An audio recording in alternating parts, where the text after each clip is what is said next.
Hey guys, so welcome back, Chef A. I am here to do something I promised you I would do, which was a follow-up to Cookbook Corner Nourished Kitchen. So if you are new here, welcome. I'm happy to see you and you're very welcome here. If you're returning Gumroad subscriber, thank you for your support there. And if you're a returning YouTube subscriber, thank you for your support here. The Cookbook Corner is a feature that we've been running on this channel for, well, as long as the channel's been up. Excuse me. And I just did one on Nourished Kitchen, the cookbook Nourished Kitchen. This is the book. And so if you're interested in this cookbook corner, check out that video here on this channel. But in the opening of the Cookbook Corner podcast for Nourished Kitchen, I mentioned that I would do a little bit of a deeper dive into my own journey with nourishment, diet, health, weight gain, loss, etc. And this spins off from a cookbook corner we did this summer on Power Plates, which is another beautiful cookbook. I encourage you to check that out.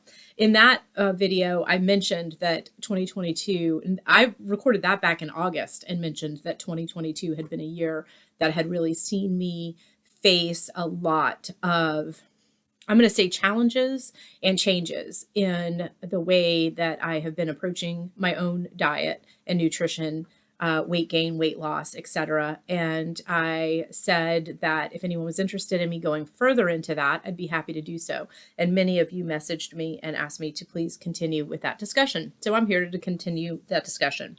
So it's funny because I have, if you're new here and don't know who I am, my name is Andrea and I run a cooking school here in Northeast Florida. And my channel has always been devoted to that, to being a culinary arts instructor. I teach home chefs good tips and tricks for getting, some of the commercial tools that we use in commercial cooking into your own home cooking, and some philosophies behind how we can change things up at home to make the results more restaurant-like, more delicious, more fun, you name it. But I've kept that channel and the focus of those videos very much logged into my persona as Chef Andrea, as my teaching from A Chef's Cooking Studio, which is the name of my cooking school. And when I asked if anybody was interested in hearing more about my personal journey with nutrition and diet and etc., the response was so strong. A few of you commented on YouTube, but most of you private messaged me that you'd like to hear more about it. And then I also got into some text messaging back and forth with several women that I'm still in touch with this year, as we've discussed some of this. And so I'm going to do a video here that's a bit more personal, and really doesn't have anything to do with information I'd necessarily share at the cooking studio, except to say those who've taken classes with me know that I am an open book. There is simply no question you can't ask me, and I'm more than happy to share my own personal journey with anything, with any of you. It's just that at the studio, we have I have a kind of a formula, a teaching plan and a focus, and I stick to that, but more personal here today. It's funny that, and so from where you're sitting, you're probably thinking, all right, get on with it, girl, start talking. But separating my professional life and my personal life, and then choosing to sort of bring them together in this platform is a little challenging for me. And I sure don't mind doing it, but I recognize that there is a discomfort to some degree in that. There's a lot of protection behind our work persona, isn't there? When you think about the person that is at your office or at your building or warehouse or factory or farm or wherever it is you spend your work day versus the person who's sitting at your dining room table. And while they are both at the core the same person, there are variations, aren't there? I mean, some of what happens at work doesn't make it to the dining room table, and some of what happens at the dining room table does not make it to work, right? So here I'm kind of pulling the two together, and happy to do so. I'm happy to share any information. This year, 2022 has been a challenge for me for a lot of reasons, emotionally, and then physiologically, and I'm going to share some of that too.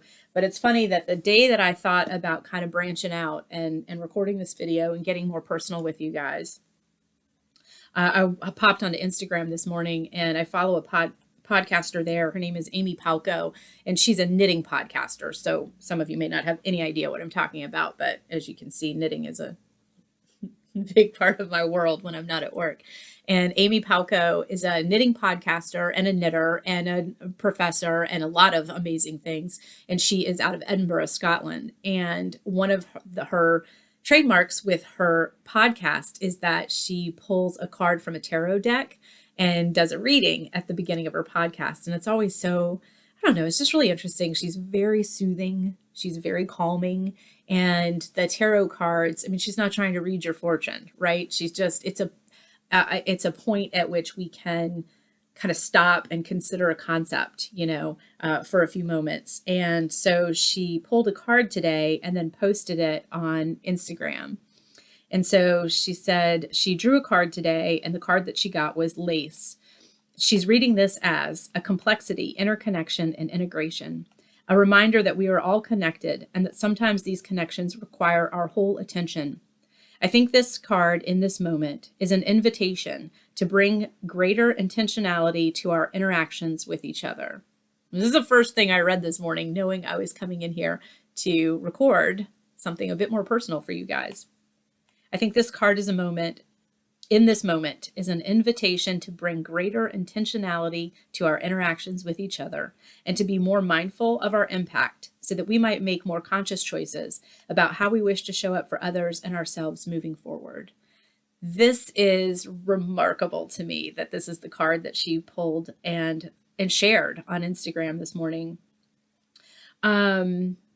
My plan for 2023 for this podcast is to move it into more of a vlog and to get a bit more personal. The podcast in the last year and a half has been very devoted to culinary questions, culinary concepts, deep dives into ingredients and cooking techniques. And I love that. And it's a lot of fun. And that content is up and available and will never go away. But it also is timeless. I mean, the temperature for roasting a turkey is the same this year as it will be next year. So they're not things I need to re-record or update anytime soon. And so I decided that this year for 2023, as part of my health and mental health journey, I was going to take this podcast to a very different place. And so I'm going to do a little introduction to the new podcast as a separate video. So keep your eye out for that. But today what I'm going to do is bring a greater intentionality to our interaction with each other. And I'm going to share with you some of my own journey in 2022 with health, diet, weight, nutrition, etc. So where I'll start is with photograph. Let's start with what kicked this whole thing off for me. I lost some weight last year. So I guess technically I lost the weight in 2021. So let's take a look at what happened in 2021. So in February of 2021, this is a photograph that I asked my husband to take of me as a before. And then it's one thing I love about phones, don't you? They give you the dates. And then a couple months later, I had him take the second photograph. And even overexposed and hard to see on my iPhone, you can very easily see through the silhouette anyway, that there was a physical change to that body. So the before and the after, and what you're looking at is about, I'm going to say 15 pounds. You're looking at about a 15-pound weight loss over the course of maybe 90 days, 60 to 90 days, something like that. So February, March, April, let's say that was the end of May, early June, that I'm 15 pounds lighter in the after picture. Summer carries through into fall. Fall is crazy for me. We're incredibly busy at work in the fall, straight through December. The holidays are tough for people in the food business, even people who write their own show like I do and dictate their own schedule like I do. It's very hard to say no to the influx of requests for business that comes in those November, December months. And we find ourselves just working pretty amazingly intense hours. And we worked through, took a Christmas break, came back to work in January of 2022. And when I got back to work in January of 2022, what I'll tell you is that I came into the office and sat down and said to my husband, I might be in trouble here. Up to that point, years 2019 to 2021, I'd been really battling some burnout. It hadn't taken over to the point where I couldn't function, but it was not good and it was heading in a rough place. And I was doing some things to try to mitigate that in the form of some acupuncture treatments, some therapy, and certainly just changing our schedule a bit was part of that story. But it was still very much there. Now, isn't that interesting? What I just mentioned is 19 to 21, because some of you are thinking, wait a minute, didn't you end up with like a 2-month vacation during the pandemic? Yes. We did close for a chunk during the pandemic, and we came back to a very different schedule. But one thing that I will share about that is it wasn't restful. Not being sure if you were opening back up, what this was going to do to you financially, where this put us with the final payoff of our mortgage for that space, right? That pandemic time off was hardly a vacation. And I didn't even get that then. At the time, I was like, look at this. We got all this time off. This will be amazing. It was not amazing. It was as stressful as anything else. I think physically, I wasn't as fatigued because I wasn't at work, which is so physically challenging for me. But it was hardly mentally restful. I can say that. So I come back in early January, maybe January 5th or 6th of 2022. And then when I walked into the building, what happened to me is that a weight settled in on my chest. It felt like someone had just put one of those remember when you used to go to the dentist and get x-rays and they put that lead vest on you or whatever that thing was, right? I mean, that's what I felt like somebody had strapped onto me when I walked into my office that day. And I thought, oh my God, what am I going to do? I'm here. And I said to my husband at that moment, we got to step forward very carefully. For those, by the way, who aren't familiar, this A Chef's Cooking Studio is my cooking school, and my husband and I both work there full time. We opened in 2007, and he is the business side of the business. He takes care of all the licensing and bill pay and payroll and all of that sort of stuff. And then I am the food creative side of it. And I have a sous chef who works with me. His name is Chef Greg. He's been with me for, I think we're coming into 6 years now. And he's a remarkable person and a wonderful, wonderful attribute to our business. In fact, we wouldn't have made it if we hadn't pulled Greg in when we did. He and I work very, very well together. That's what I'm going to say. So I come back to work. I sit down with my husband. I say, I think I'm in trouble. That's the start of 2022 for me. And simultaneously, I am still in the after weight. So I'm 15 pounds below what I'd been most of that previous year and a half or whatever. And the way that I got there, by the way, was very restrictive calorie control. Let's be clear about what I was doing diet-wise. I was eating 1,200 calories a day. I got there through a paid-for diet plan, which is a great diet plan. Actually, I really like that program. I think there's a lot of beautiful attributes to that plan. As usual with me, once I found a plan that got me to a weight that I believed was good appearance-wise, I didn't want to change anything about it. And you're supposed to step away from that plan at a certain point and transition into a different style of eating. And I never did it. I just stuck with bars and shakes pretty much exclusively, way beyond what's recommended in that program. And so in January, I am genuinely battling mentally burnout. And I am starting to physically fall apart.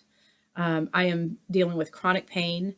I'm dealing with pain in my shoulder and my neck, in the lower part of my head. I'm dealing with pain from a ligament tear in my right foot. I have to wear very specific shoes to even get through a day. It's generating pain into my sciatica, my lower back. I mean, it's just unbelievable, this chronic pain. But the other thing that starts to kick in on top of all of that wonderfulness is I start suffering from migraine headaches. And I'm talking about headaches that start around 10 or 11 on Wednesday morning and last until 4 or 5 on Saturday afternoon. So that's why we're putting them into the migraine category, because it does not matter what volume of pill I put down my throat. The best OTCs can do for this level of headache is take the edge down to where at least I can open my eyeballs and see, but the pain is constant and it lasts for days. Fun stuff, right? So at the end of February of 2021, I am finally kind of at my wit's end. I am physically and emotionally beat down. What we set up for ourselves last January and February work-wise was ludicrous. I don't know why I did it, but I did it. And it was way too many hours on a person who was already overworked and overtaxed. And what I'll say about this is that the studio is a place that brings me a lot of joy and a lot of pride. And what I will also say is that the 2 hours that my customers are in the building with me are painless and flawless. I enjoy every second of a 2-hour class with my customers. They are the most amazing people on the planet. I cannot wait to see them, and I love having them in that space. The burnout factor comes from the things I think that people don't see, from 14 messages waiting for you, questions that aren't relevant to your own business, people confusing you with somebody else, putting people in the right direction for what they're looking for, solicitors coming through and killing time as you're trying to politely, get rid of them. And it just goes on and on, right? It's the business of being in business. That's the stuff that bears me down. The 2 hours of teaching don't. So what happens is that I know I'm burnt out and I know I'm tired, and I fill my calendar anyway, because those 2 hours of each of those days are so enjoyable. It's easy for me to forget the buildup of the 8 hours around those two that are required for those two to happen. Okay. So a 2-hour class is an 8-hour day for me. And I forget that too. So, at the end of February 2022, I'm sick. I don't know how else to put it to you guys. I am physically and emotionally absolutely ill. And I spend a day at the house just nursing myself. We're off, it's a Sunday. And I'm sipping hot tea and I'm eating soup and broth and just trying to kind of figure out what is going wrong with me, what is happening. One thing I will say is I was going to weekly acupuncture at this point, which I have been for a long time and still do. And she and I had talked a lot about my diet, tracked some things, and she felt very certain that these migraines were iron related, that I was very iron poor, and was encouraging me to try to figure out how to get those iron levels back up, and that I probably should get some blood work done with my GP as well to see what's really going on. Hey guys, it's me, and I am just doing a quick little pop in here. I was just talking about getting a blood panel as recommended by my acupuncturist. We were talking about being anemic and iron poor at the end of February 2022. There's no question I was. It was definitely leading to a lot of the fatigue and the headaches, along with other things. So I did want to just do a quick follow-up and let you know that I did meet with my GP, by the way. And we made an appointment. We scheduled up. I told him what was going on, what I wanted to focus on, and what I wanted to change. And we decided not to do before and after blood panels, to just hold out and do a blood panel after I'd had about 90 days of this new eating focus. So all of March, all of April, and the very end of May of 2022, I went and had a huge blood panel drawn. And the beginning of June 2022 is when I had the results of that read to me. And what I will tell you is that after 90 days of no oral supplements whatsoever, completely doing everything I was doing through the notes that I'm sharing throughout this video, and really focused on just making sure that what I was eating was sustaining me. The blood panel results, I will use his words. He said they were exemplary. He said that if every 51-year-old patient he had came through the door with that blood panel, he would be out of business, and so would the pharmaceutical industry. He pulled back the request for a couple of just sort of standard tests that happen after age 50. He said based on our blood panels and what was going on with those numbers, it was very clear that those tests weren't even relevant at this point. And he asked me to list for him the brand of oral vitamin supplement I was taking. And it was really fun to tell him that I stopped taking oral supplements back in the early part of that year, and that for the last 90 days, I hadn't swallowed a single pill of any kind, vitamin C, B12, D, everything that he saw there happened because of what I was eating. And he was blown away, and so was I. And so now we'll carry on with this video. All right. The other thing I'm going to mention in this, because this is a very personal vlog, is that I am a 51-year-old woman. Let's see. So last February, I was 50. I turned 51 in June. I think you know exactly what I'm getting ready to tell you. From 48 to today, hormonally things have shifted and changed. There's been a lot of, imbalance in that area as well. And of course that takes its toll both in fatigue and energy and emotionally, right? So all of this is piling up. I have a day of just nursing myself all day, trying to feel better, trying to figure out what on earth I have done to myself and how I'm going to get out of this cycle. And I got up the next day at about 4 in the morning and came into this room, which is my little, we call it my ladies' lounge. This is the guest room we converted to kind of a craft and reading room for myself here at the house. And I sat down and I pulled out the Nourished Kitchen. I've had this book for a while, but I hadn't looked at it in a long time. And I kind of remember that her philosophy in this was about incorporating, not eliminating. Her focus was on eating your nutrition, not eliminating food categories based on weight loss, et cetera, et cetera. So I cracked it open, and immediately, like the minute I opened it up, as soon as I started reading, I put a bunch of highlights and underlines in it, and I grabbed this little notebook. This notebook, Cherish Every Moment little notebook. This is my kind of health journey notebook. This is a place where I keep notes on things like 10 habits of mental health. Be present, allow yourself to feel, have an outlet to express yourself, right? Like these are notes that I keep to myself in here. And in this journal, I opened up to the back and created a new page at 4 o'clock in the morning with Nourished Kitchen by my side. And I called it, and it was March 1st of 22. And I called it a new focus, slow food at home. Focusing on foods that provide vitamins and energy naturally to create a state of constant, easy, calm energy with no crashes. No more gut health issues, no more headaches. I want to spend at least 30 minutes per morning in my kitchen. In the mornings, I'll prepare a hot breakfast 2 times per week. I will reheat a breakfast that I've pre-prepared, so say like healthy breakfast burritos. I will cook and prepare food for the day, a lunch, a snack, a dinner to go if needed. I will focus on my food list daily to ensure that I'm consuming all of the best options throughout each week. This was the beginning of me saying goodbye to the diet plan that I'd been on, saying goodbye to a day in, day out routine of nothing but bars and shakes, most of my food eaten in my car, and trying to get back to the kitchen as the core place to create my diet and my nutrition. And I realize the irony in this commentary right now, that I'm sitting here telling you that I'm a professional chef who runs a cooking school, and that I was eating bars out of the bottom of my purse in the front seat of my car for my diet for 1.5 years. I get that. But busy is busy, and it just doesn't matter how good a cook you are, and it doesn't matter what your access to recipes or ingredients are. The reality is that what makes us eat in strange ways, I think, often lifestyle is a big part of it. And my lifestyle, regardless of my career, regardless of my education, my lifestyle was not allowing for any level of slow food at home ever. Okay.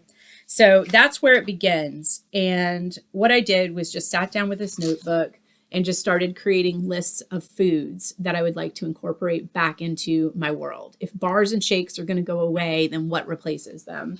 So breads, 2 times a week, make a multigrain, and I need to get a sourdough starter going. Baked goods, like a power muffin, and some power bars. Ready to eat, make some breakfast burritos that can be frozen. I can cook some lean protein and just keep it in Tupperware so that they're easy to add to eggs and sandwiches and wraps. Cooked vegetables, go ahead and get some sweet potatoes and lentils cooked up and in the refrigerator and ready again to just add to some broth for a quick soup, or work into some eggs for a quick frittata, something like that. I think you get the idea here. I realized that it was time for me to go grocery shopping. I've been living on bars and shakes for so long that there wasn't much here. So I created a grocery list. Dry goods. I want quinoa, lentils, amaranth flour, oats, hemp seeds, and flax. I'm going to work those into the multigrain bread. I'm going to work those into the power bars or muffins, right? My root cellar is going to be sweet potatoes, squash, onions, and garlic. These are all things that what I started doing is like looking up how do I get more iron in my diet without red meat? And it's not that I'm a vegetarian. It's that I know the time that's involved in prepping and cooking red meat, and I'm not going to do that more than once a week or so. So I need some other sources. And so I started looking up words, and that's what gave me sort of my dry goods list. When I was looking for things that were loaded with vitamins, minerals, antioxidants, these were the grains that appeared under those lists. So the cold or no cook breakfast, we still have to have those options. I can make a mean shake, man. I can use some really good protein powder and create a really healthy shake. Fruit, nut, and grain bowls, homemade yogurt, fruit smoothies, and a healthy cereal. I found one on Thrive Market I love. It's an amaranth cereal, and getting that grain into your diet is so great. It's just loaded with so many nutrients. So one way to do that is eat a cereal that's made out of it, and I eat that cereal with almond milk, which is a really good source of natural vitamin D. Anyway, this is the beginning of the food side of this story. And I did really well with this immediately, like out of the box. That morning, boom, I went in the kitchen. I started to clean up. I started to tidy up. I started to rearrange. And this little notebook became my Bible. Nourished Kitchen. It wasn't about her recipes so specifically as her concepts. I would remind myself through this book conceptually to incorporate, not to eliminate. And then certainly did some of her recipes and stuff too. Things went well. Things went swimmingly. This is March 1 to around June 5th. And on June 5th, I step on the scale and have a minor meltdown. On June 5th, I was the 15 pounds that I'd lost in that. I'm back to the before picture. Does that help? On June 5th, I'm back to the before. And maybe a few pounds above the before even. I don't know. But it was a number I hadn't seen on the scale in a long time. And I will say that my reaction to that even surprises me a little bit, because what happened is I burst out into tears. And I burst into tears. And we'll talk a little bit about that. That it was like a gut punch. I was just devastated to see that number staring back at me. And so I called my therapist and I said, I think I need some help. Something's happening here. And we talked that day, and I want to mention that she asked me in this conversation, because I was just crying and crying and crying about this number on the scale. And she asked me in this conversation if anything else was going on at that time. And I was honest with her and said yes, but what else was going on was we're going to require so much more therapy that for the moment, can we just figure out why this number on the scale is making me sob in my bathroom by myself? So I'll tell you a little bit about what else was going on, because it furthers how this journey goes. I'm drinking some hot tea. It's like, it's basically cheap breakfast tea, like English breakfast tea. It's so good. So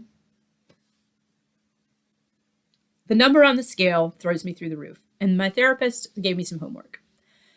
Some things that she told me that she would like for me to consider is to write down a list of emotions that I felt when I saw that number, and then to figure out where those emotions were coming from. Were they internal or external? So let's talk about that for a minute. One of the things that I felt was humiliated. That's the word that I would use. I don't know how else to put it. I felt humiliated. Like if you had been, I don't know what, how do you get humiliated? You're at the prom and someone throws a pie at you. I mean, I was humiliated to see that number. I was just mortified. And so where does that come from? Is that internal? Does that come from me letting myself down? If I'm letting myself down, where does that come from? Where is that standard that this number can't be the number facing me at 50 years old? And is any of that external? And the reality is that I started to have to face a truth about me, which is that a lot, too much, of my own self-worth has been caught up in the need for approval from others. When I saw that number on the scale, the humiliation was in the fact that I had let myself down, and it's embarrassing that others would be able to see a physical manifestation of that failure and perhaps disapprove. That took some work to get my head around. And so back to the therapist, did the homework, here's some information. And so we set up some rules to follow for the summer. One is that we moved the scale out of the bathroom. And the other is that I turned a couple mirrors around. I'm not kidding you. I just turned them around. I just didn't want to look at it anymore. The other is that I left one mirror, there's mirrors attached to the wall over the sink. What are you going to do? Like put a shroud over it? I guess you shroud your mirrors. No, but what I started doing was practicing a positive self-talk ritual when I would see myself in like the vanity mirror. And I would just say, man, Randy's really got that hair color going good, right? To say something good. I love these earrings that Susan gave me. This locket is so beautiful. I love my cool brew and knit t-shirt. Say something nice to yourself when you see yourself in the mirror. And it 100% doesn't need to be body image related. And in fact, maybe it's better if it isn't. That lip gloss is the bomb. Good job. It is a trick that we play on ourselves, right? But it is a practice. And through this practice, this language starts to become more second nature. It starts to happen without as much effort, which is exactly how I got caught up in so much negative self-talk too, right? Walk by a mirror and go, oh, God, oh, no, not that shirt. Change out of those jeans. That negative self-talk became very second nature as well. So we work on that through the summer. It became very apparent to me this summer how much of my worth I have put in other people's hands. Just so desperate for approval from other people throughout my life. And I don't know why. I was never terribly aware of that. But once, it's like anything. Well, once you see it, you can't unsee it. And it was just very clearly, dramatically there. And so then I get back from my therapist and she mentioned something to me that I'd never heard of before. And I don't know if you've heard of this term, but what she started discussing with me was a concept called disordered eating. Now, I've heard of eating disorders, right? We were warned about those in high school. We watched after school programs. We understood that there was anorexia and we understood that there was bulimia. And those are eating disorders. And if you aren't behaving in either of those categories, then you do not have an eating disorder. It's just that simple. Wrong. It turns out that there are a lot of factions off of those two core eating disorders. There are so many levels of disordered eating. And holy cow, you guys, when we started going down that rabbit hole, it's incredible to me how disordered my own eating has been for a lifetime. I'm going to start with the studio because it's the most recent. But one thing I will tell you that is a great irony that all professional cooks will tell you is that they eat terribly, generally speaking. The best food is reserved for the customers. You get into a mindset that the food that's being prepared isn't yours anyway. I started my career as a private chef and caterer. That's not my food. I'm in your house preparing food for your guests and you. It isn't mine. I have to pack my own lunch. I'm eating, a sandwich that I grabbed, the pre-made sandwich that I grabbed when I ran in to grab your flowers today. This spread, this prime rib, this, garden fresh asparagus, this isn't mine. This is yours. Once you get into that mindset, that food becomes untouchable. Once that food becomes untouchable, you stop seeing it. And so I'm surrounded by food that is literally invisible to me. I do not see it. It doesn't occur to me to eat any of the stuff that I am putting out for students at the studio ever. It never crosses my mind. And all restaurant chefs will tell you that too. And also, it's not sanitary. We can't be eating and then also forming sushi rolls for you. Right? It doesn't work. None of us will take a break to eat. We're all overworked. If we run our own businesses, run our own restaurants, forget it. None of us will take a break. It's never going to happen. And so we end up having these terrible eating habits. We inhale some leftover, some scrapes off of a charcuterie board, with a plastic fork standing over a garbage can 11 hours into our shift. That's how we eat. And that is the absolute truth. That over the years at the studio has done a lot to make my weight bounce around. In the very beginning, when I was at my worst with the workaholic side of things, my weight really skyrocketed. And then when I was at my in the most recent years, while I've been more focused on it, what I was able to do was, instead of letting my weight skyrocket, I just controlled it by making sure that whatever I ate out of the garbage can landed at 1,200 calories a day, right? But it still was not but in any way healthy eating. This is a photograph of me kind of in the, now I'm wearing ski clothes, by the way. There's a lot of clothing on me, but you can see in my face that I've got a lot more weight on me there than I do today. I don't know what the number was. I don't even think I used to weigh myself back then. Good. I was working so dang hard. I don't ski, by the way. I just put that outfit on. I've never been on skis in my life. I was going to see if there was another Pudge picture in here. There might be. I don't know. That's about as big as it got. And it just happened from such sporadic, crappy eating, just terrible. And like you, we're busy. I mean, I'm just not home enough. I bounce out of bed and have a 14-hour day ahead of me. So how am I supposed to take time to scramble eggs? Let's just make a shake or just eat a bar in the car, right? So it happened to me the same way it happens to you. I think professional chefs, a big irony is that we all eat like garbage anyway. But, I just finally hit a point where I had to accept that disordered eating had its own legs, its own foundation in what my therapist wanted me to dive into with the concept of disordered eating, which is how we're using food and how we're seeing it. Is it always a reward? Is it ever a punishment, the way that we eat, or don't eat, or eat, reward, punishment? Yes, I'm going to say right now, I absolutely can lose my mind over, like a Christmas holiday, and just there's nothing off limits. I will buy every cookie and every cake and every candy. That's called binging, by the way, Andrea. So who knew? But such reward for having, made it through another fall and another winter season and another year at the studio. And then I'm angry at myself. I don't like the results physically. And so I punish with some pretty hardcore deprivation. That is very disordered eating. And it was it's been my life since I was 14.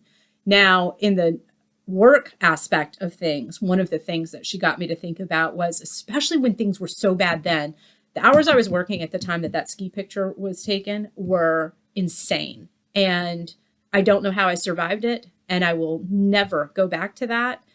And the hours I was working when that photo was taken are why, while I would never say never to the past is there. We lived it. We did it. Hopefully we've grown from it and learned from it. If one of those weird, Hallmark movie moments comes where I stand in front of a wishing well and I get to wish my time back, I almost would go back in time and change direction. Almost. The studio's been an incredible thing in my life, but it almost killed me. And that is a true story. It almost killed me. And the amount of workaholism that was coming out of me at that time was, hospital level. And what I was doing, I think, with some of that really restrictive binge and purge was about control, wasn't it? To some degree, it was about trying to find something in a life of absolute chaos that there was some control over. And limiting calories is one of those that I default to very quickly. In that space and time, 36 hours without food was common for me. 36 hours, just go and go and go. Sounds like a long time, but when you're pulling 18-hour shifts, it's 18 sleep and then a few more. That little window of time to not be eating made perfect sense to me. But what control was I trying to have within that too? Because 18-hour days back to back, that was a time frame in my life, you guys, that I would have to put a sticky note and it would say today is Thursday, and I'd stick it on the alarm clock so that when I woke up, I had some concept of what day of the week it was, because I was working 33 days in a row, 47 days in a row, 52 days, no days off ever at any moment, and such long hours, in so early, out so late. We had a couch in the office. I would sleep there sometimes. I would sleep there. Do you, those days are behind me.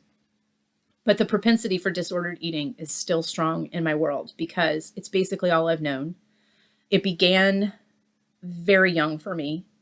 It heightened in my teen years, which I think is very common for women my age, maybe just women in general, you guys. I mean, the pressure from the outside world to be something else, right? Is just in our faces all the time. And I definitely was very influenced by that. And so disordered eating, there's been spells in my life where I couldn't afford to eat well.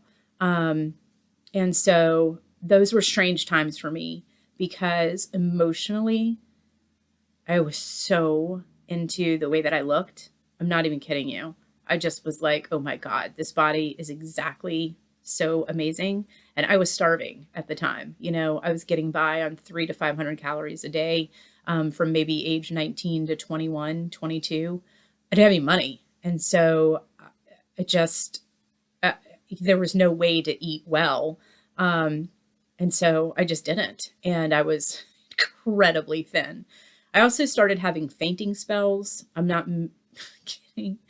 And by the time I was 22, if I did anything with big burst of energy, I would just go over like a log. And that was about calorie depletion, but I was so skinny and I just loved it.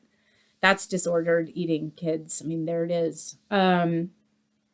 So I preach it, I teach it, and then I don't do it. I'm trying. And so this year I have had to work on mentally and emotionally accepting where I am weight-wise. I don't love it. I'm not going to lie to you about that. When I see, you know, this belly moving outward, not inward, I don't love it, you know.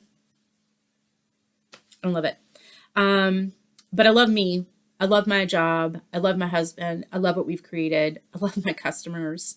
There's a lot to love that's happening in this world right now. And I have to make it a point to focus on that every single day. Every time I see something in that mirror that I don't love, I remind myself of something that I do. I'll work on it. We're talking about a lifetime. You know, this isn't going to be an overnight. Yeah, just embrace your, you know, new belly. I think that it happens quite that way. Let's talk about the good of what's happened by putting these 15 to 18 pounds back on. Let's talk about the good because there's some good in here. The good is that I really enjoyed getting back to eating real food again. It just felt amazing to make a bowl of spaghetti and a salad for dinner. Just so incredible. I really enjoy food. Of course I do. It's my career and it's my life. Oh, I want to mention this too. One of the things my therapist asked me, she said, we cannot be going down a 3-month rabbit hole of disordered eating, deprivation, reward, humility. You know, we can't be going through all this and not talk about you as a professional chef. Can we talk a little bit about why this is your career, right? How are you around this all the time? And, you know, some of that, you guys, I'm sorry to tell you, is I think to some degree it showed me some level of control to provide so much for others and not for me. I can provide you with a standing rib roast and Yorkshire pudding and all of these incredible sides, but I'm going to have a bar in my car at 9 p.m. There was something controlling in there too. I'm working on it. I don't have all the answers yet. But what I want to say is that she asked me one time to please just say to her how I feel when I feed you guys. When you come to the studio and we do a demo discuss and send out all those different recipes and Greg's cast ironing it up and I'm over there doing homemade bread, or how does it feel? And the answer is incredible. Sharing food is one of life's joys, and it is one of the most wonderful things that I do in my life is to prepare foods for other people, to share that, to show them something they may not have tried before or a method they haven't considered, to flip something on its head, something they always considered to be overcooked and stringy, to finally have it be crispy and fresh and totally different. It brings incredible joy. And I also will say that abundance means a lot to me. It's really important to me that my home be full of foods that I share a large amount all the time. I feel very blessed and fortunate to be where we are financially right now. There was absolutely times in my younger days that this was not the case. There's been a lot of food insecurity in my world, and and so abundance is so valuable to me, and to share that with others means so much to me. Um, and so the question was, then when do you get to do that for yourself? And that is some of what I'm working on right now. So here's some of the good for gaining the weight. I get to eat again, and I do love that. Here's another really interesting thing. So my women who are over 45, I want you to hear me now. Um, we all know what begins to happen around 47, 48 years old. We go premenopausal, hormones start to change. And for a lot of people around 50, they'll tell you that was the magic number. That was the year that weight kind of just appeared. One day, they were just 10 pounds heavier than they were 4 months ago, and they hadn't changed anything. None of this insanity I'm sharing with you was part of their story. They just were doing their life, being themselves, and one day they were 10 pounds heavier. They couldn't get their pants on. I've read, seen, heard. Every doctor on the planet has an answer for what menopausal women are supposed to do about weight gain, what they're going to have to incorporate, add, change, take away, Let me tell you something.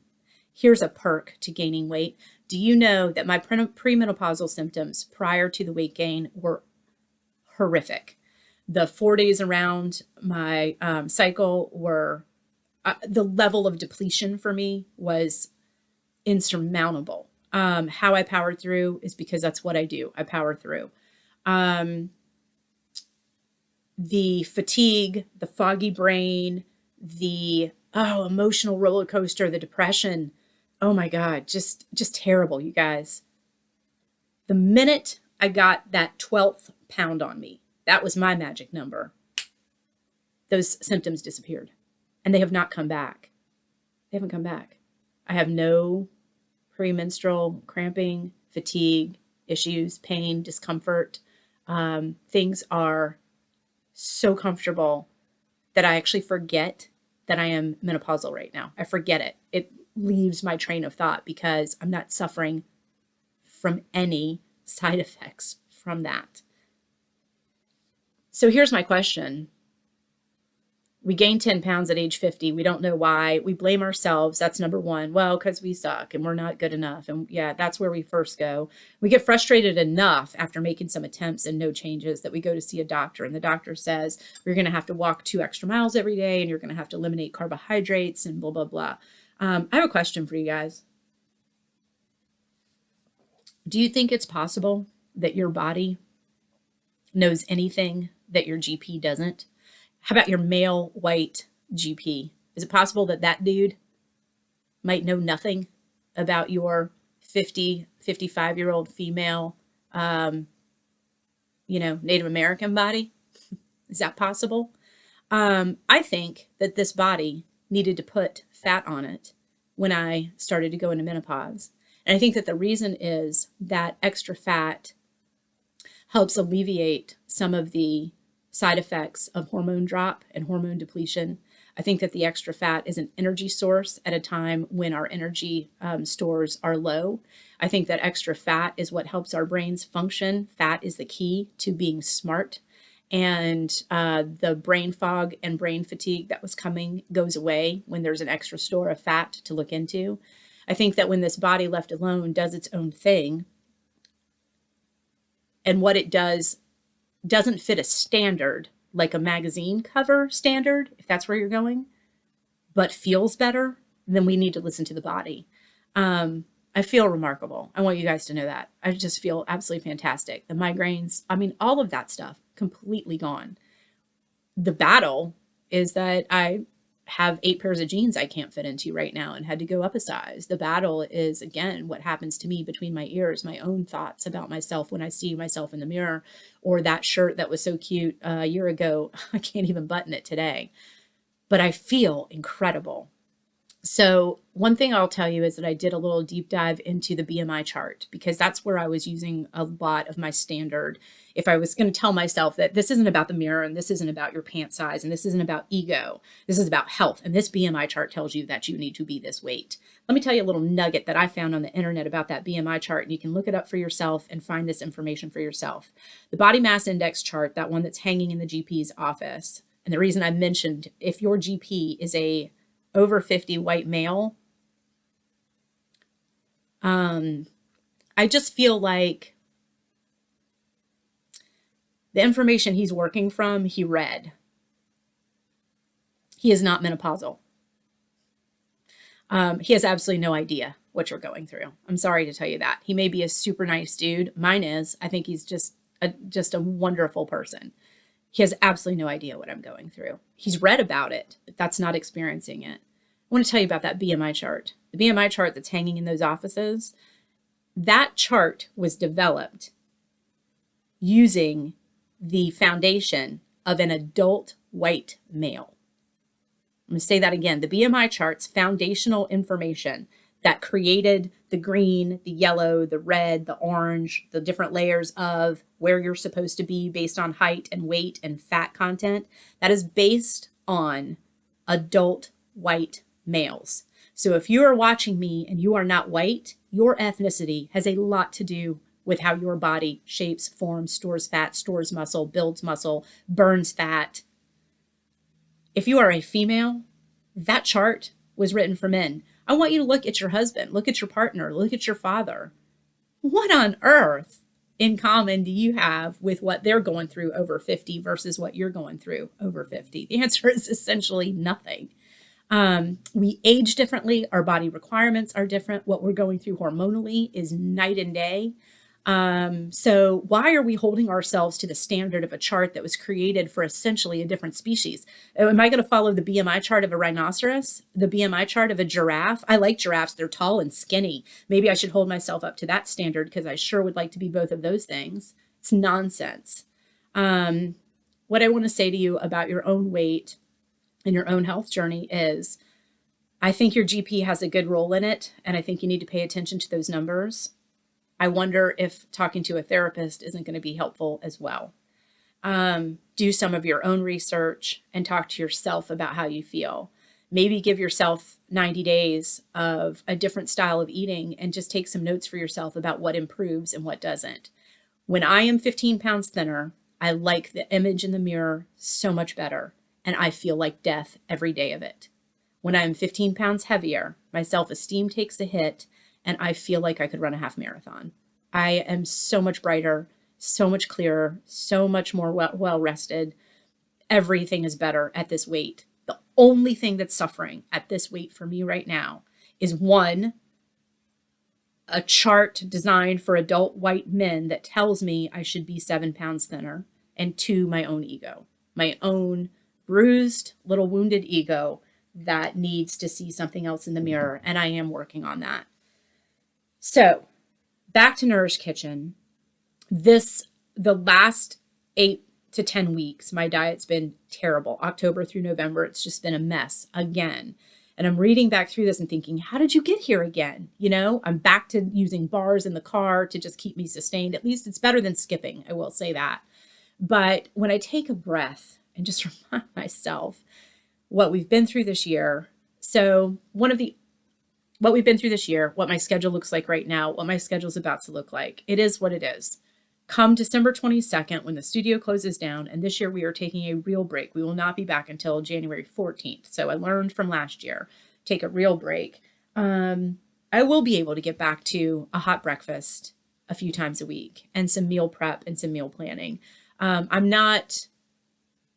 know that this isn't sustainable for me every single day of the week, 7 days a week, every month out of the year. Some weeks you're going to be out of town. Some weeks you're going to have company. Some weeks you're going to be in a hospital. Life does what it does, doesn't it? So to say it's going to be perfect is nonsense. And I think that when I get back to this, a little bit of this additional weight that's come on just in these last 8 weeks will probably shimmy back down to a number that I think I can be comfortable with maintaining. It's about 6 pounds below where I am now and still leaves me about 12 pounds above where I was in the after picture. I think I can hang out there comfortably, mentally, physically, and otherwise. But right now, I've got a little extra on me because things have been very stressful in our lives. So the other thing that threw me off is that we had a death in our family this summer. And I just, in my workaholic way, I just bulldozed through those months and that pain and that grief and that fear and that anger, and all that comes with that in the midst of. So remember, I told you my therapist asked me the day that I saw the number on the scale and burst out into tears and called her and just spent the entire hour crying. And she never even heard me cry before. She said, "Is there something else going on too?" And I said, "There is, and it's just too big to get into right now." There was. Right around that same time is when we discovered that Susan was not going to make it, that it was over. There were no more treatments, and we were going to spend this summer saying goodbye. And that's exactly what we did. Isn't it amazing, though, how we can just discount that. And then I see the scale a week ago and think, "Oh, you idiot. How did you do it? You're even bigger than your biggest. What have you done? What have you done?" Andrea, oh my God, the year you've had, And did I comfort myself some through Susan's loss with food? I sure hope I did. I don't really remember specifically, but boy, I hope I did. I hope I ate something delicious and fattening and comforting and wonderful to nurse me through the fear and the pain of some of that. I sure hope I did. But at the end of the day, the Nourished Kitchen, the concept of let's start from scratch. Let's start back at home. Let's try adding to, not taking away. Get the balance there. See where this goes. I think that there's a lot of joy in that type of eating. And I am working on it, and I hope you'll join me with it. I hope you'll share with me some of your thoughts about some of these thoughts. Let's start the conversation right here on YouTube under the comments. Let's get it going, ladies. What is your experience with? Do you want some resources and tips that I've found? I'm happy to share whatever I have. But for most of us, these things, for me, they span back, like I said, from childhood. Getting to the core of our own self-image issues has a lot to do with where we see ourselves with weight and otherwise. If I have a takeaway from this, it is what has always been from day one with the cooking studio, which is eat real food, nourish yourself, do a daily check-in. How do I feel? How do I look? And I don't mean in the mirror weight-wise. I mean, do I have bags under my eyes? Are my eyelids swollen? Are my fingers swollen? Am I dehydrated? What did I do yesterday? Did I skip water? Did I have too much caffeine? Let's start looking at how we, in that sense, how we look. Is my hair brittle? What could be creating that? How we look, how we feel, and take control of what we're putting in our mouths to make everything else function in a way that is functioning, that is working. For those of us who are over 50 and moving through the terrors of menopause, maybe give yourself a few extra pounds. See how it feels.